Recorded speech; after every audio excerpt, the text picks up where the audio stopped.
예, 목사하신 말씀 잠시 나누시도록 하겠습니다.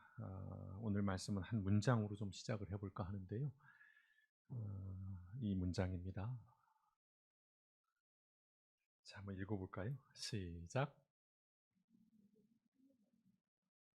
네, 예, 선을 넘으시는 겁니다. 지금 다시 한번 크게 한번 읽어주시면 감사하겠습니다. 시작. 모든 문제는 선을 넘으면서 시작된다. 예,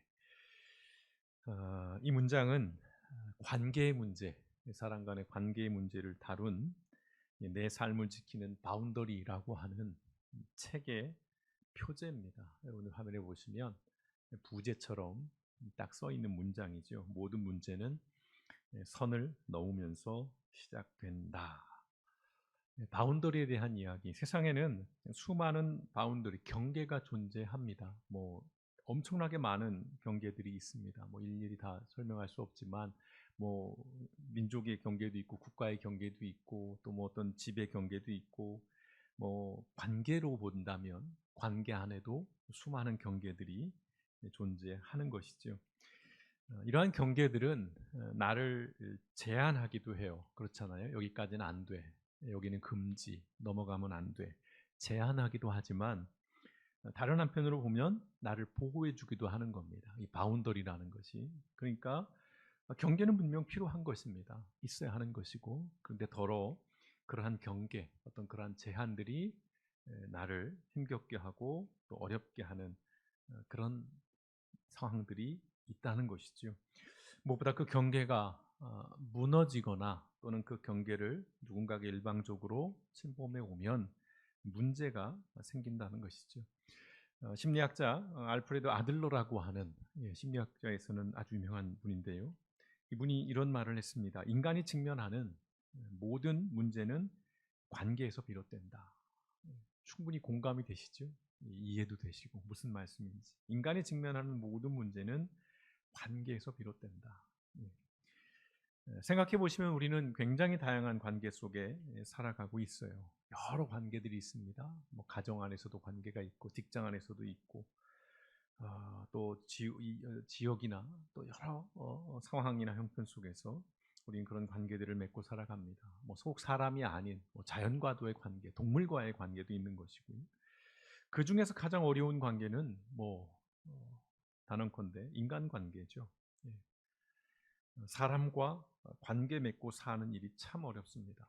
어, 부부 관계도 그렇고 또 심지어는 부모 자식 관계도 그렇죠. 뭐 하물며 그런 혈연 관계로 엮이지 않은 그런 관계는 뭐 말해 못 하겠습니까?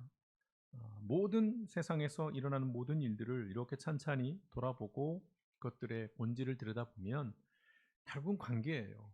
그 사람과의 관계. 직장 안에서도 뭐 상사와 동료와 부하의 어떤 그런 관계들 계속해서 우리는 그 속에서 어려움을 겪습니다. 지금 어떤 인간관계로 여러분께서는 어려움을 겪고 계시는지요? 뭐 저를 비롯해서 뭐 여기 계신 분들 단 한 번도 예외인 분들은 없습니다. 목사님 저는 그런 거 없어요. 저는 인간관계 아주 좋습니다.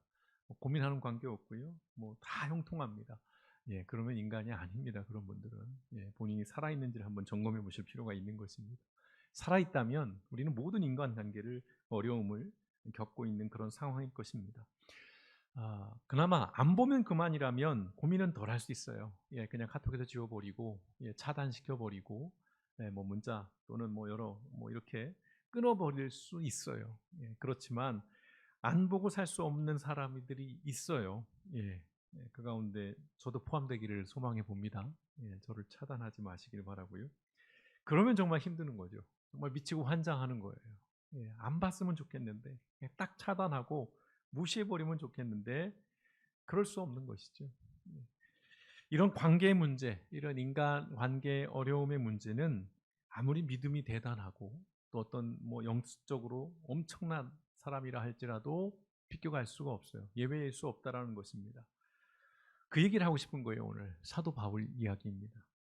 이 사도 바울도 인간관계에서 사실은 많은 어려움을 겪었습니다.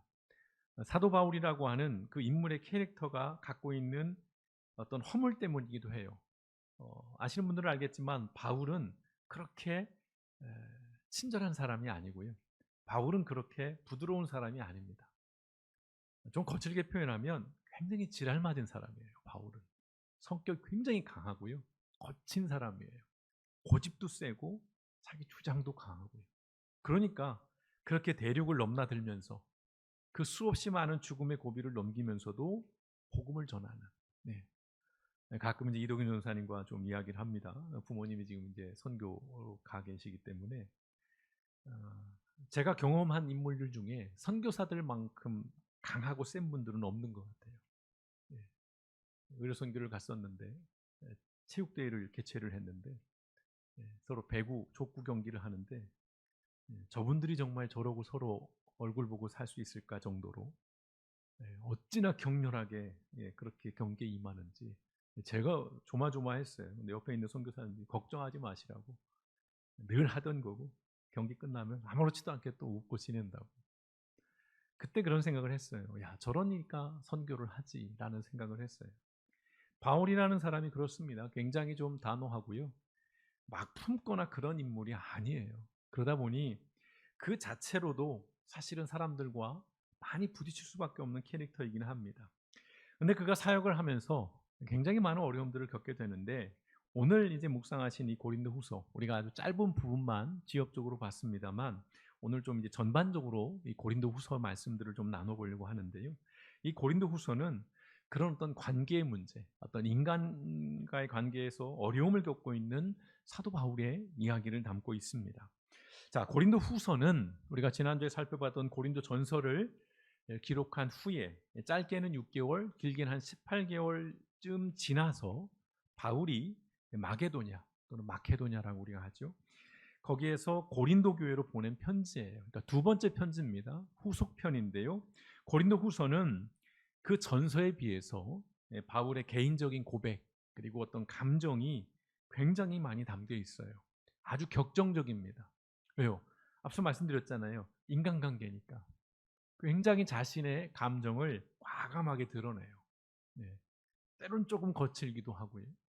자, 이 고린도 후서를 우리가 이해하려면 이 바울과 이 고린도 교회 성도 사이에 있었던 사건의 전모를 아는 것이 좀 필요합니다. 자, 짧게 말씀드려보겠습니다. 바울이 이 고린도 전서를 기록한 후에 고린도 교회를 잠시 방문하게 돼요. 지난주 기억을 더듬어 보십시오. 고린도 교회는 수없이 많은 문제가 있던 교회였습니다. 그래서 그 교회를 문제 해결하기 위해서 편지를 보냈어요. 근데 바울이 편지로 안 되겠다 싶어서 그 교회를 잠깐 방문하게 돼요. 그런데 그때 분위기가 좋지 않았습니다. 왜냐하면 성경으로 남아 있지는 않지만 바울이 편지를 몇 편을 더 보내요. 그건 남아 있지는 않습니다. 그런데 전후서를 통해서 바울이 편지를 보냈다라고 추정할 만한 말씀들이 등장을 해요. 그 사이에 보낸 편지 가운데 어떤 게 있었냐면 고린도 교회에서 특별히 아주 중대한 범죄를 저지른 좀 더 구체적인 내용 근친상간의 죄를 저지르고 아주 뭐 정말 말종처럼 있던 그 사람 한 사람이 있었는데 그 사람에 대해서 사도 바울이 저 사람 징계해라. 저 사람 처벌하라고 강력하게 요구하는 편지를 보낸 거예요. 그러니까 그 상황에서 바울이 방문했을 때 그 사람이 바울을 거칠게 비난합니다. 그렇지 않겠습니까? 자기가 죄를 졌지만 그러니까 나쁜 놈인 거죠. 그러면 민망해하고 죄를 용서를 구해야 되는데 오히려 바울을 막 비난하고 욕하는 겁니다. 근데 더 문제는 뭐였냐면 그걸 지켜보는 성도들이 바울을 변호해 주지 않는 거예요. 적극적으로 나서서 당신 그러면 안 돼라고 해야 되는데 방관하는 거예요. 바울의 입장을 한번 생각해 보십시오. 말씀드렸잖아요. 고린도 교회 누가 개척했습니까? 바울이 개척했어요. 한 2년간을 머무르면서 온 힘을 다 쏟아서 교회를 세웠어요. 그런데 그 교회 성도들이 바울을 편을 들어주지 않는 거예요. 바울이 부당한 일을 한 것이 아님에도 불구하고. 그래서 바울은 그 성도들의 모습에 굉장히 당황합니다. 그러면서 이제 계획을 수정해요. 그 전에 보냈던 편지에는 뭐라고 얘기하냐면 마게도냐에서 내가 돌아오는 길에 다시 고린도를 방문하겠습니다라고 교인들에게 얘기를 했어요. 그런데 다시 고린도 교회를 가려고 하는 것들을 방문을 취소하고 계획을 바꿔서 들르지 않고 그냥 에베소로 가버립니다. 바울의 입장에서는 또다시 자기가 고린도 교회를 갔을 때 교회 성도들과 관계가 더 좋아질 것 같지는 않았던 거예요. 오히려 일이 더 꼬일 것 같았던 거예요. 악화시킬 거라 생각했습니다. 그래서 안 갔어요. 그런데 교인들 입장은 또 달랐던 거예요. 그래서 인간관계가 힘든 거예요. 아니 온다고 했는데 왜 안 와? 삐졌어? 이런 거예요. 성도들이 서운하게 생각한 거예요. 아니 자기들이 삐지게 했잖아요. 상처 줬잖아요. 그런데 온다고 했는데 안 오니까 그게 또 상처가 된 거예요. 성도들이. 그래서 바울이 고린도 후서를 통해서 왜 내가 고린도 교회를 방문하지 않았는지, 왜 그 일정을 변경했는지를 구구절절하게 변명하듯이 말씀을 합니다. 내가 당신들을 무시해서가 아닙니다. 일부러 회피한 것도 아니라고 그렇게 막 이야기를 해요. 그중 일부가 고린도후서 2장 1절에서 2절 말씀인데요. 이렇게 얘기합니다. 좀 더 우리가 이해하기 쉽게 현대인의 성경을 보면, 그러나 다시는 내가 슬픈 마음으로 여러분을 방문하지 않기로 결심했습니다. 내가 여러분을 슬프게 한다면 누가 나를 기쁘게 하겠습니까? 나를 기쁘게 할 사람은 내가 슬프게 했던 여러분밖에 없습니다. 바울의 마음이 느껴지시나요? 태도가 느껴지시나요? 아주 엎드리는 거예요. 예. 성질 낼 수 있잖아요. 바울도 따져줄 수 있어요. 근데 그러지 않아요. 철저하게 엎드립니다. 성도들의 마음에 편에 서서 헤아려 주는 거예요. 상처를 준 것은 어쩌면 그들인데 상처를 받은 사람은 바울이고, 근데 상처를 받은 바울이 오히려 그들을 다독여요. 예. 그래서요, 모든 관계는 비대칭적입니다. 네. 이것이 우리를 힘들게 하는 겁니다. 1대1로 딱 떨어지는 관계는 없어요. 부부 관계 1대1 없고요. 뭐 부모 자식 관계는 말할 수도 없고, 사회에서도 마찬가지입니다. 1대1로 딱 떨어지는 관계 없어요. 설령 총량에서 50대 50일지라도 각각의 상황에서는 누군가는 더 많은 희생을 해야 되고 더 많은 배려를 감당해야 하는 겁니다.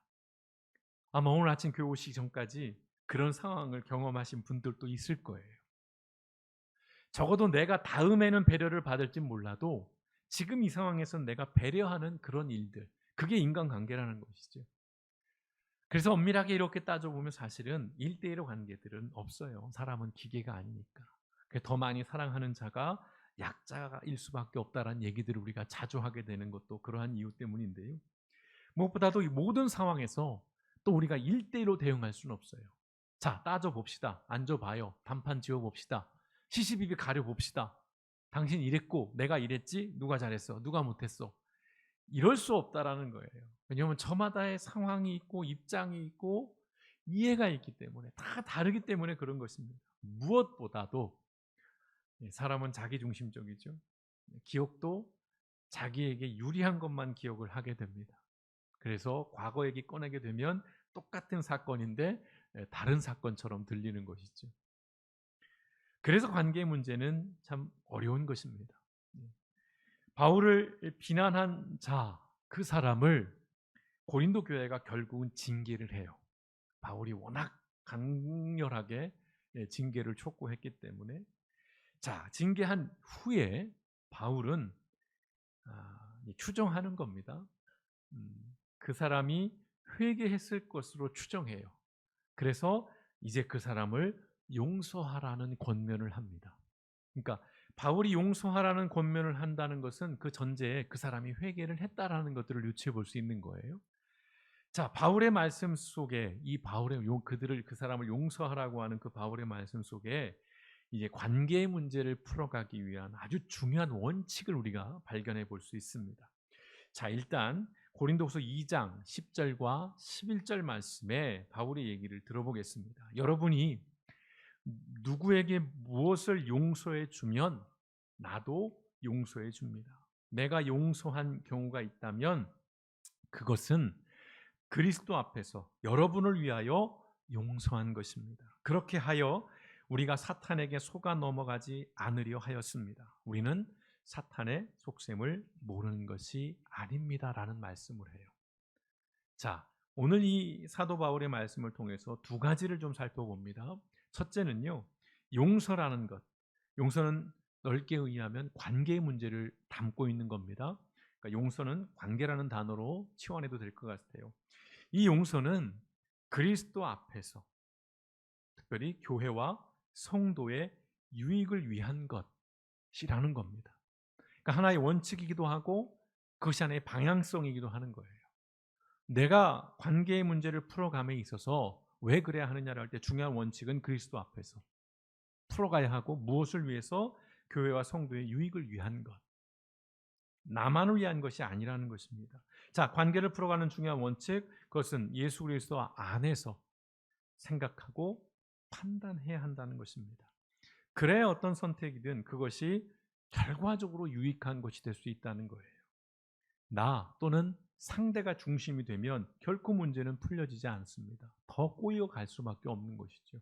문제를 풀려고 만났지만 결국은 더 문제를 꼬이게 만드는 결과로, 잘해보자고 만났지만 결국은 등을 져버리는, 갈라서 버리는 결과가 나올 수밖에 없다는 것입니다. 예수 그리스도 안에서 너와 나의 관계가 아니라 너와 나의 관계 가운데 예수 그리스도 하나님이 있는 그 관계여야만이 이 인간관계의 문제를 유익하게 건강하게 풀어낼 수 있다라는 것입니다. 자, 나에게서 한 걸음 물러나는 거예요. 이거 참 어려운 일이죠. 왜냐하면 난 억울하거든요. 난 잘못한 게 없다고 생각하거든요. 난 정당하다고 생각하거든요. 그러니까 물러날 수 없는 거예요. 네가 물러나야 되는데, 근데 그러면 답이 없죠. 일단 나에게서도 한 걸음 물러나는 거예요. 그리고 예수의 관점, 그 예수님의 방식으로 풀어가야 한다는 것입니다. 그러나 오해는 하지 마십시오. 교회에서 용서를 수없이 많이 얘기를 합니다마는 우리가 기억할 것은 뭐냐면 그 용서는요, 무조건적인 용서나 무분별한 화해를 말하는 게 아니에요. 부모님들이 이제 자녀들이 싸우면 어떻게든 화해를 시키려고 하죠. 자, 앉아. 서로 악수해. 서로 안아줘. 서로 잘못했다고 해. 필요한 것이죠. 그런데 그런 어떤 무조건 손만 잡게 만드는 게 중요한 게 아닌 거죠. 꼼꼼하게 따져보는 것이고 헤아려 보는 거예요. 다만 나를 변호하기 위해서, 나의 정당성을 확보하기 위해서 한다면 그건 꼬일 수밖에 없는 거예요. 그 과정에 예수님이 없다면 어떠한 일들이 벌어지냐면 손은 잡았어요. 서로 안아줬어요. 근데 그 용서나 화해는 내 의의를 드러내기 위한 위선이 되는 거예요. 내가 이런 대인배야. 어? 내가 너 이번 한번 봐주는 거다. 내가 그만큼 큰 사람이야. 자기 의의를 드러내는 거예요. 위선인 거죠. 또는 자존심이 꺾여서 상처로 남아요. 악수는 했지만 그게 상처가 되는 거예요. 내 자존심이 꺾여버렸으니까. 짓밟혔으니까. 그렇게 돼서는 안 된다는 거죠. 관계에 문제가 생기면 반드시 기억하십시오. 하나님 앞에서 풀어가야 한다는 것입니다. 이걸 우리는 잊지 말아야 돼요. 그래서 말씀드립니다. 관계는 두 사람만의 문제가 아니라는 것. 여기서 말하는 두 사람만의 문제가 아니라는 것은 뭐냐면 하나님이 관련이 돼야 한다는 겁니다. 예수님이 그 중심에 들어와야 한다는 거예요. 그래서 두 사람만의 문제가 아니라는 말씀을 드리는 겁니다. 두 번째로는요. 용서는 이 관계의 문제는 사탄에게 속지 않기 위함이에요. 바울이 그런 말씀을 하잖아요. 관계의 문제를 우리가 예수 안에서 믿음 안에서 말씀을 본질로 풀어가야 하는 것은 사탄이 장난질하지 못하게 하려는 것입니다. 성도 여러분, 관계의 문제는요 반드시 사탄이 끼어들어요. 원인을 제공하거나 결과에 개입해요. 사탄이 우리를 미혹하고 유혹해서 관계가 어그러집니다. 또는 시작은 사탄의 한 짓은 아니었는데 결과에 개입해 버려요. 그래서 별거 아닌 문제인데 나중엔 죽고 사는 문제로 끝이 나버리는 그러한 일들이 벌어진다는 것입니다. 다시 말씀드려요. 이 사탄이 원인을 제공하거나 또는 그 결과에 개입한다는 것. 그래서 그 사람과의 관계만이 아니라 하나님과의 관계까지 망치게 되죠. 하나님을 원망하게 돼요. 하나님을 떠나갑니다. 심지어는. 뿐만 아니라 주변 사람들과의 관계에도 악영향을 준다는 것입니다. 갈등은 두 사람 사이에 생기지만 그 영향은 전체를 향하는 겁니다. 우리 가정을 놓고 보면 알잖아요. 부모님이 싸워요. 부모님이 냉랭하면 아이들이 벌써 심리적으로 불안해져요. 두려워합니다. 불안정해지는 거예요. 영향은 그렇게 퍼져가는 것이죠. 악영향들이. 그게 가정 안에서든 교회에서든 사회에서든 동일하죠. 예를 들어 제가 막 장로님과 막 싸워요, 교회에서. 그럼 교인분들이 아무렇지도 않게 나와는 무관해. 그럴 수가 없잖아요. 불안해지는 거예요. 이 코딱지만한 교회. 아니 저분들이 왜 저래? 불안해지는 겁니다. 영향을 미치는 거예요. 오늘 바울도 그런 표현을 썼습니다만 에덴 동산에서 뱀에게 유혹을 당한 것은 하와예요. 그잖아요. 처음에 유혹당한 건 하와예요. 근데 그 결과가 어떻게 됐습니까? 당신도 먹어봐잖아요. 아담도 범죄에 가담하게 돼요. 거기서 끝났습니까? 일단 하나님과 관계가 깨졌어요. 하나님 무서워 숨어버리잖아요. 그리고 거기서 끝났습니까? 두 사람의 관계도 깨진 거예요. 저 여자가 나한테 줘서 먹은 거예요. 핑계를 대잖아요. 사람의 관계가 그렇게 되는 것입니다. 다시 말씀드려요. 관계는 두 사람만의 문제가 아닙니다. 여기서 말하는 두 사람만의 문제가 아니라는 것은 주변의 사람들에게 영향을 준다는 것입니다. 자, 바울이 처한 두 번째 관계의 문제는 이제 더 심각해집니다. 일이 더 커져요.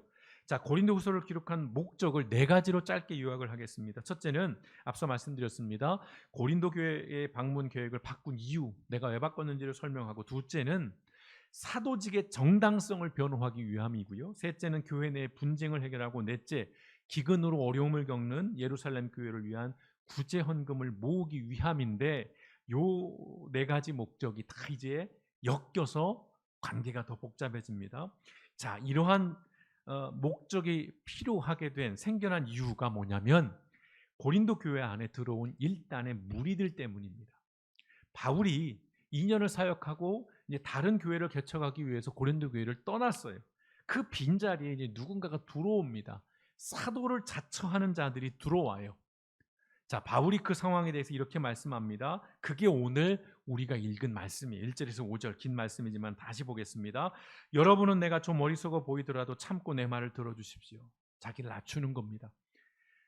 나는 하나님이 여러분을 시기하듯이 여러분을 시기하고 있습니다. 이것은 내가 여러분을 순결한 처녀로 한 남편인 그리스도께 드리려고 약혼을 시켰기 때문입니다. 시기라는 게 진짜 질투한다는 의미가 아니에요. 속상한 마음을 이렇게 표현을 하는 것입니다. 비유적으로. 자, 그러나 이브가 뱀의 간사한 거짓말에 속아 넘어간 것처럼 여러분의 마음이 부패하여 그리스도에 대한 진실과 순결을 저버리지는 않을까 염려가 됩니다. 왜냐하면 그것은 누가 여러분에게 와서 우리가 전하지 않은 다른 예수나 여러분이 받지 않은 다른 영이나 다른 복음을 전할 때 여러분이 너무도 쉽게 받아들이기 때문입니다. 나는 저 위대한 사도들보다 조금도 부족하지 않다고 생각합니다. 자기의 사도의 정당성에 대한 이야기를 마지막에 하는 거예요. 왜 이렇게 자신을 낮추어서 조심스럽게 얘기하냐면 당시에 그 안에 유입된 그 거짓 사도들이 바울에 대해서 험담을 했고 폄하하는 것에 대해서 이 성도들이 동조해요. 흔들렸습니다. 그들에게 넘어갔어요. 자, 바울은 이제 그들을 거짓 사도라고 얘기를 해요. 쉽게 말하면 이제 사기꾼들이라는 것이죠. 다른 복음, 다른 예수를 전했기 때문입니다. 굉장히 중요해요. 반면에 바울은 그들을 비난했습니다. 우선은 바울의 이력을 문제 삼아요. 고린도후서에 전반적으로 보면 이제 바울이 어떤 사람이었습니까? 이 사람이 처음부터 예수 믿는 자가 아니었잖아요. 유대교인이었어요. 무엇보다 예수 믿는 그리스도인들을 핍박하던 자였습니다. 막 죽이던 자였어요. 그런 이력을 문제 삼아요. 그러니까 교인들 입장에서는 솔깃하잖아요. 쉽게 말하면 야, 저 사람 빨갱이였대. 뭐 이러면 우리가 뭔가 뭐 이런 레드 컴플렉스가 있는 사람들은 경계를 하는 것처럼 바울이 사도일 수 없어. 그런 이력을 갖고 있는 사람을 어떻게 사도라고 우리를 지도자라고 얘기해? 어떻게 목사라고 말해? 그렇게 얘기를 하는 것입니다. 그러니까 사도직의 정당성을 부정하는 거예요. 아니 그거 예수님의 제자도 아니잖아. 예수님 직접 만난 사람도 아니잖아. 그래요. 바울은 예수님을 직접 만나지 않았어요. 나중에 환상을 통해서 예수님과 대면했지만 12 제자들처럼 예수님과 같이 먹고 마시지는 않았어요. 그러니까 파고드는 거예요. 그런 약점들을. 그리고 또 하나, 바울이 글에는 능하지만 말에는 어눌하다고 공격했습니다. 실제로 그랬던 것 같아요. 바울이 글은 잘 썼어요. 근데 말은 조금 못했던 것 같습니다.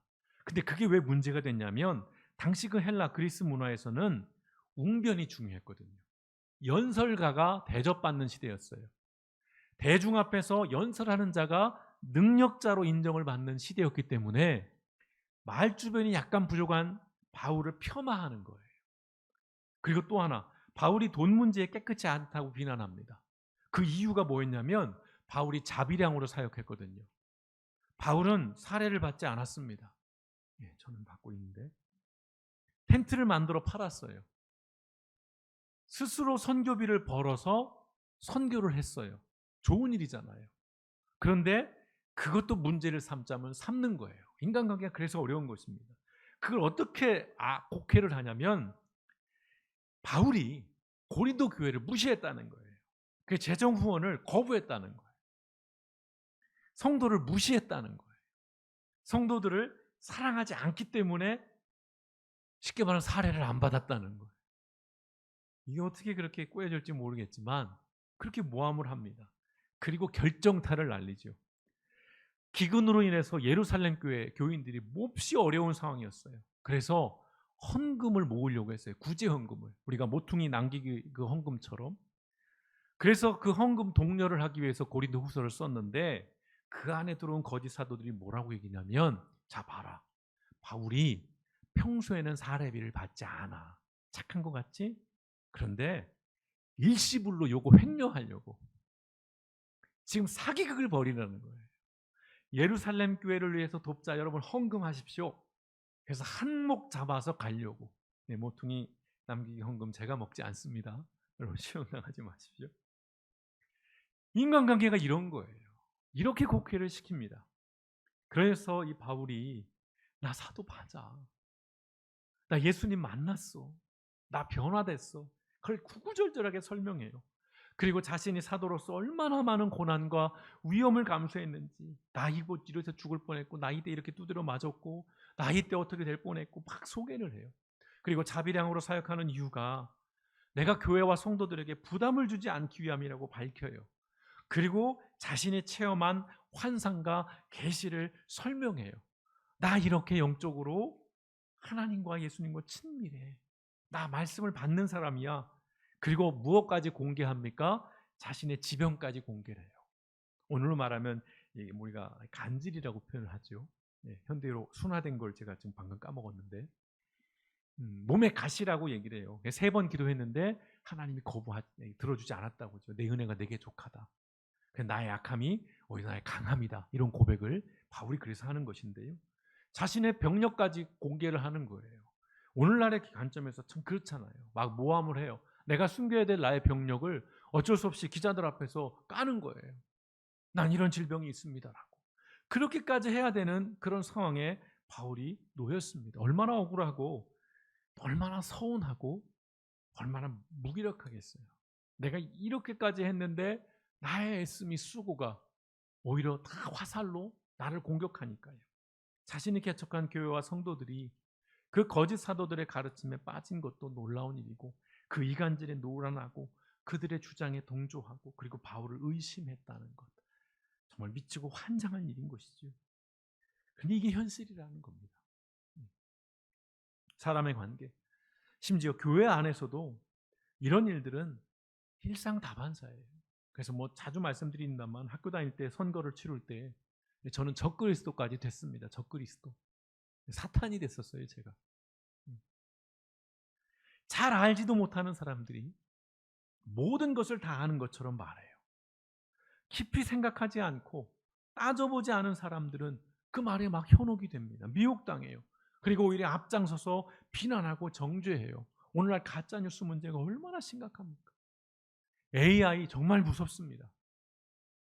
어느 목사님이 한 달에 3만 원 주고 그 프로그램을 이용을 하는 거예요. 그래서 그 모임 때 한번 해보라고 그랬어요. 그래서 몇 가지 설정을 넣으니까요. 1, 2분 만에 대본이 하나가 딱 나와요. 그리고 몇 가지 이미지하고 하니까 그림이 딱딱 만들어집니다. 기가 막혀요. 설교 한 편 만드는 건 일도 아니더라고요. 저는 그 프로그램을 이용하지 않습니다. 이러한 가짜 뉴스에 미혹되는 사람들이 너무 많다는 것이죠. 그냥 생각하지 않는 거예요. 그렇대. 그래? 나쁜 놈이네? 그리스도인들은 더더욱 취약해요.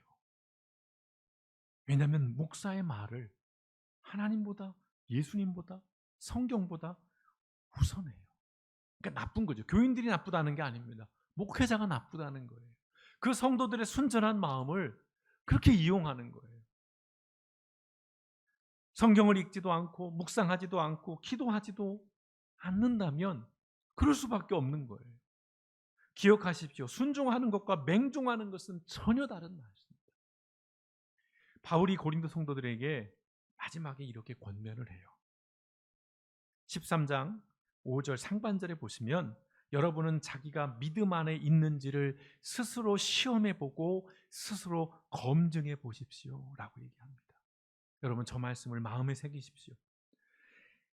자기가 믿음 안에 있는지를 스스로 시험해 보고 스스로 검증해 보라는 이 말씀. 오해는 마세요. 스스로라는 말이 자기중심적이라는 말씀이 아닙니다. 그런 의미가 아니에요.